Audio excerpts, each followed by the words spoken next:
In a small, forgotten village, surrounded by an ancient forest, the air grows heavy with whispers. The villagers dare not speak of it, but they know, deep in the woods, something stirs. They call her Kuntilanak.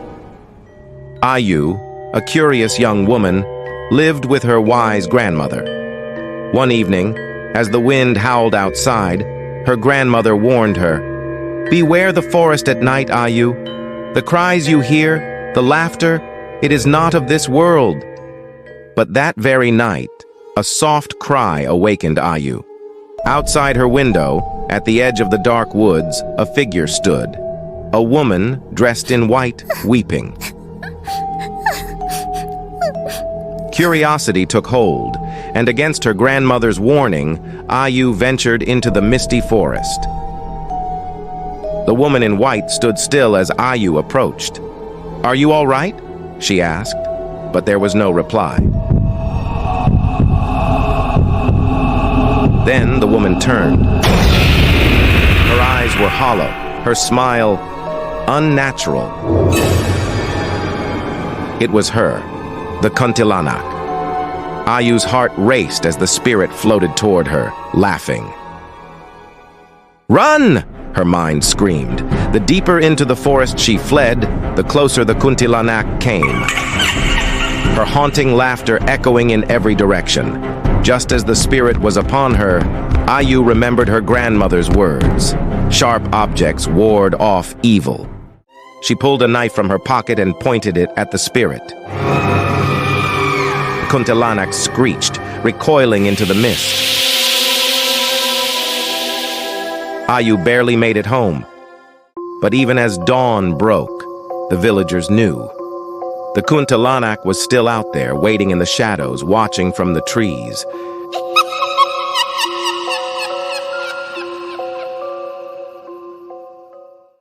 The Kuntilanak is one of the most well-known and feared supernatural entities in Indonesian folklore. Her story is deeply rooted in the cultural beliefs of the archipelago, often portraying her as a vengeful and restless spirit seeking retribution for the wrongs done to her in life.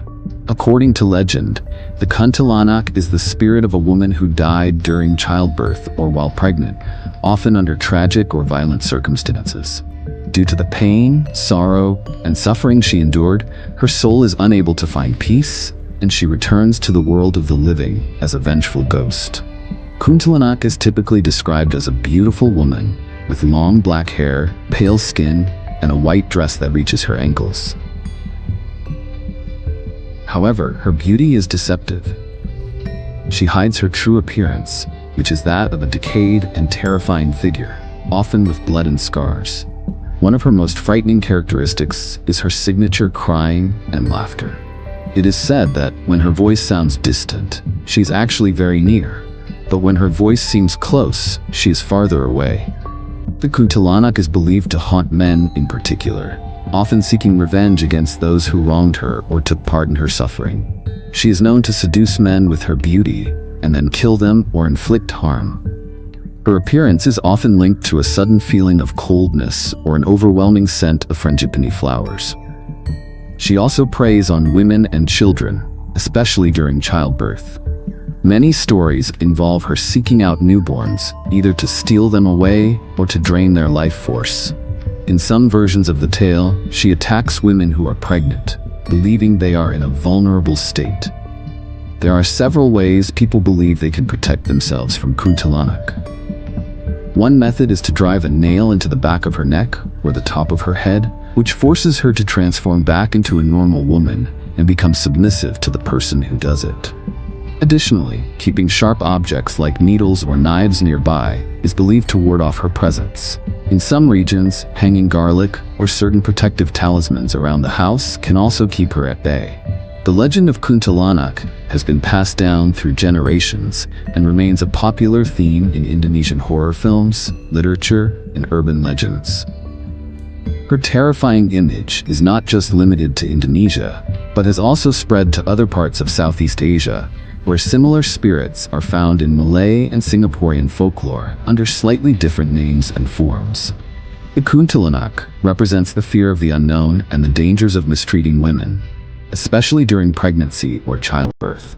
She also embodies the cultural anxieties surrounding death, particularly violent or unjust deaths, and the idea that the soul can become restless if proper rituals and care are not observed.